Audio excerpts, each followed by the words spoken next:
Anti microbial resistance यानी AMR, ये as a medical term कठिन होने के साथ साथ इसकी जो प्रॉब्लम्स है वो और भी सीवियर है।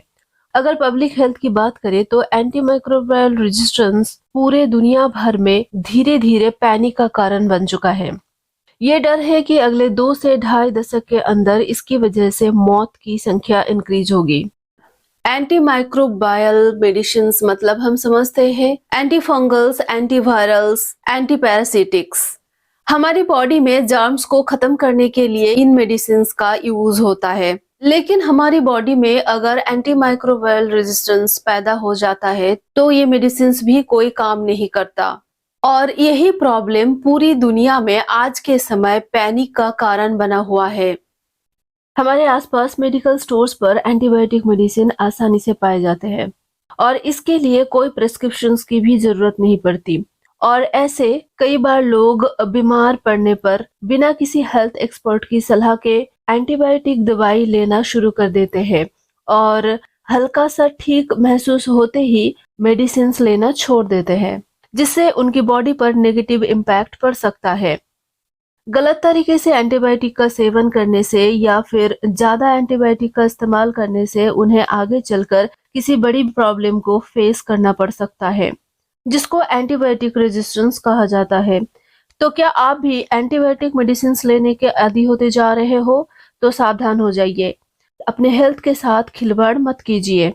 इस वीडियो में मैं बात करने वाली हूँ एंटीबायोटिक रेजिस्टेंस के बारे में, जो ज्यादा एंटीबायोटिक्स का सेवन करने से होता है। नमस्कार दोस्तों, मैं हूं शबनम और वेलकम बैक टू जिंदगी विद सैब। आज की टॉपिक बहुत ही इंटरेस्टिंग रहने वाला है, क्योंकि आज की टॉपिक बहुत ही एक कंसर्न्ड टॉपिक है और पूरी दुनिया भर में इसको लेकर पैनिक मचा हुआ है। तो अगर आप मेरे चैनल में नए हो तो प्लीज सब्सक्राइब माई चैनल और वीडियो को शेयर और लाइक जरूर कीजिएगा। और आज की टॉपिक बहुत ही इंपॉर्टेंट है और हेल्थ कंसर्निंग है, तो वीडियो को एंड तक जरूर देखिएगा। तो चलिए टॉपिक को आगे बढ़ाते हैं। Antimicrobial resistance is a phenomena in which certain antibiotics no longer function against pathogens such as bacteria, viruses, parasites, or fungi because they have developed the ability to withstand or defeat the drugs made to destroy them. जबकि दुनिया कोविड-19 pandemic के acute phase से उभर रही है, वही the very harmful but invisible pandemic of antimicrobial resistance is unfortunately here to stay. तो आइए सबसे पहले जान लेते हैं एंटीमाइक्रोबियल रेजिस्टेंस होता क्या है। जब बाहर से कोई बैक्टीरिया हमारे शरीर पर अटैक करते हैं तो उन बैक्टीरिया की वजह से हम बीमार पड़ जाते हैं। तब उन बैक्टीरिया से लड़ने के लिए और उन्हें खत्म करने के लिए डॉक्टर्स हमें बीमारी के अकॉर्डिंग एंटीबायोटिक मेडिसिन लेने की सलाह देती है। और एंटीबायोटिक का सेवन करने से उन बैक्टीरिया का असर हमारी बॉडी में धीरे धीरे खत्म होने लगता है। एंटीबायोटिक्स या तो बैक्टीरिया को मार देती है या तो इनकी ग्रोथ रोक देती है। और एंटीबायोटिक रेजिस्टेंस उस स्थिति को कहते हैं जब ये एंटीबायोटिक्स बैक्टीरिया को मार नहीं पाते हैं, बल्कि इसकी सेवन से बैक्टीरिया लगातार बढ़ते जाते हैं। क्योंकि रेगुलर एंटीमाइक्रोबायल्स मेडिसिन्स इनटेक करने से बैक्टीरिया में जो एडेप्टेशन पावर है वो बढ़ जाती है। एंटीबायोटिक्स का रेगुलर सेवन करने से ये बैक्टीरिया अपने शरीर पर इन मेडिसिन के अकॉर्डिंग खुद को चेंज कर लेती है। बैक्टीरिया खुद में म्यूटेशन करके खुद को स्ट्रॉन्ग बना लेते हैं, जिससे उन पर मेडिसिन का कोई असर नहीं होता। एंटीमाइक्रोबियल रेजिस्टेंस का मेन रीजन बीमारी के हिसाब से मेडिसिन का ना लेना है। और आजकल ज्यादातर लोग बिना डॉक्टर के खुद से ही एंटीबायोटिक्स ले रहे हैं, जो ज्यादातर मामलों में अननेसेसरी और इनअप्रोप्रिएट है। और सोचने वाली बात यह है कि आजकल बच्चों में अननेसेसरी एंटीबायोटिक्स का यूज भी बहुत ज्यादा बढ़ गई है। Antimicrobial resistance, lack of clean water and sanitation, inadequate infection prevention and control और lack of awareness की वजह से भी होती है। एंटीमाइक्रोबायल रेजिस्टेंस ना केवल ह्यूमंस पर बल्कि प्लांट्स और एनिमल्स पर भी अपना इम्पैक्ट करता है।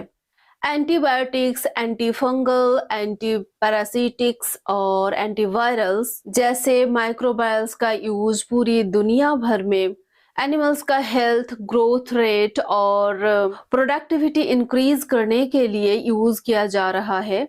हालांकि इन एनिमल्स में कुछ माइक्रो ऑर्गेनिजम्स एंटी माइक्रोबायल के खिलाफ रेजिस्टेंस डेवलप कर सकता है। As a result resistance genes एक स्पीसीज से दूसरे स्पीसीज में ट्रांसमिटेड हो जाते हैं। इसलिए ये इंश्योर करना इम्पोर्टेंट है कि एनिमल्स को सेफ और इफेक्टिव एंटी माइक्रोबायल्स दी जाए ताकि एनिमल्स में एंटीबायोटिक रेजिस्टेंस जो फूड सिक्योरिटी को हैम्पर करता है और food production reduce, higher food safety concerns, farm house holds को इकोनॉमिक लॉस और एनवायरमेंटल कंटेमिनेशन का रीजन बनता है। Day by day anti microbial resistance जिस तरह से बढ़ रहा है उसे फ्यूचर में इसका जो रिजल्ट है वो भयंकर हो सकता है। 1943 में पेनिसिलिन का आविष्कार हुआ था जो देखा जाए कमर्शियली अवेलेबल पहला एंटीबायोटिक था। इसमें कोई संदेह नहीं कि इसका रिजल्ट बहुत पॉजिटिव था। बट 1965 में इसका नेगेटिव इम्पैक्ट दिखना शुरू हुआ। चारों ओर तेजी से न्यूमोनिया फैलना शुरू हो गया। 1968 में वेस्टर्न हॉस्पिटल में MRA से इन्फेक्शन का पहला केस पता चला। इसके बाद ऐसी प्रॉब्लम सामने आई जिसको एंटीबायोटिक से रोका नहीं जा सका। 1988 में VRE, देन 2000 में XDR-TB, 2005 से 2006 में ये देखने को मिला एसिनेटोबैक्टर और सीडोनमस सारे एंटीबायोटिक्स के अगेंस्ट प्रतिरोधी हो चुका है। 2008 में NDM1 जो कि एक तरह का प्रोटीन है जो कुछ पर्टिकुलर बैक्टीरिया बनाती है और ये उन्हें एंटीबायोटिक दवाओं के प्रति प्रतिरोधी बनाता है जिस पर सबसे शक्तिशाली एंटीबायोटिक्स भी काम नहीं करता है।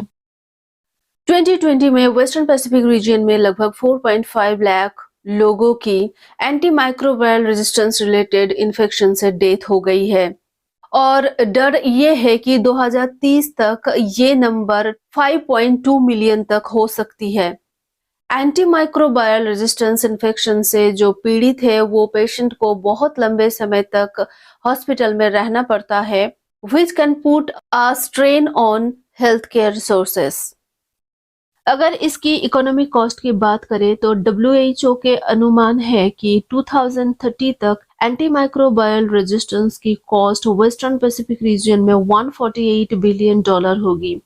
इसमें हेल्थ केयर, लॉस्ट प्रोडक्टिविटी और प्रीमेच्योर डेथ शामिल है। आंकड़े ये बताती है कि इंडिया सबसे ज्यादा एंटीबायोटिक्स कंज्यूम करता है और India is among the nations with the highest burden of bacterial infections। India में एंटीमाइक्रोबायल रेजिस्टेंस की रेट वर्ल्ड में हाई है, जहां हर साल 60,000 से अधिक न्यूबॉर्न एंटीबायोटिक्स रेजिस्टेंस इन्फेक्शन से मारे जाते हैं। India faces a significant burden of infectious disease like tuberculosis, malaria, typhoid, cholera और pneumonia। एंटीमाइक्रोबायल रेजिस्टेंस की इमरजेंस से इन बीमारियों को ट्रीट करना बहुत डिफिकल्ट हो जाता है। अप्रैल 2017 में एंटीमाइक्रोबायल रेजिस्टेंस से बचने के लिए national action plan union ministry of health and family welfare द्वारा रिलीज किया गया और इस प्लान के ऑब्जेक्टिव्स थे increasing awareness, strengthening surveillance, promoting research and improving infection prevention and control।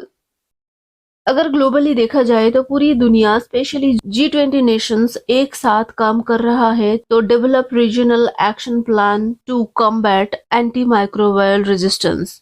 इस प्लान्स में AMR की सर्विलेंस, रिसर्च और कंट्रोल शामिल है। अगर इससे आपको बचना है तो कोई भी बीमारी हो डॉक्टर से सलाह लेकर ही मेडिसिन ले और याद रखें एंटीबायोटिक्स का सेवन सिर्फ और सिर्फ जरूरत पड़ने पर ही करें। हेल्दी डाइट ले। हेल्दी डाइट और लाइफस्टाइल आपको हर बीमारी से दूर रखता है। अपने आसपास साफ सफाई रखें, बीमार लोगों के संपर्क में ना आए, हर चीज में हाइजीन को मेंटेन रखें, रेगुलरली वैक्सीन ले ताकि आप हर तरह के इन्फेक्शन से बचे रहें।